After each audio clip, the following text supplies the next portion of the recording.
అదేవిధంగా సత్యవాణి గారు ఒక మాట అన్నారు. వారు మాట్లాడుతుంటే అనర్గళంగా ఏ పేపర్ చూడకుండా వారి ఉపన్యాసం వినాలి అని అనిపిస్తుంది అని.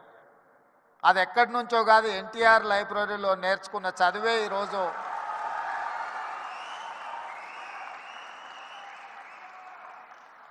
ఎన్టీఆర్ లైబ్రరీలో మేము చదువుకున్న చదువు ఇవాళ జీవితంలో ఉన్నత స్థానాలకు రావడానికి ఉపయోగపడ్డదని నేను గట్టిగా అందరి ముందు చెప్పడానికి ఏమాత్రం జంకను.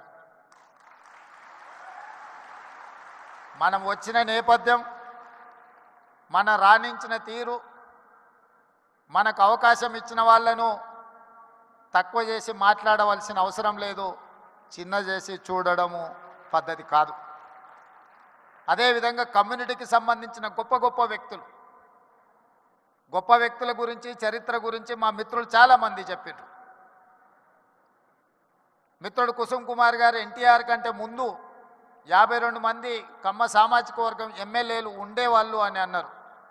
కానీ ఎన్టీఆర్ వచ్చిన తర్వాత ఎన్టీఆర్ ఒక బ్రాండ్ క్రియేట్ చేసింది. NTR is brand for politics, NTR is brand for leadership.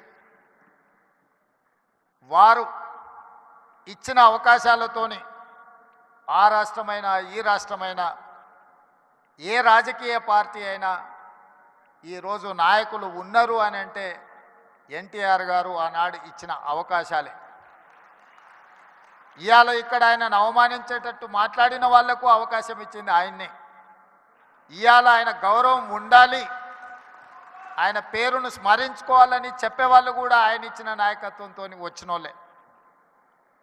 అది ఎన్టీఆర్ లోపము, ఎన్టీఆర్ తప్పు కాదు.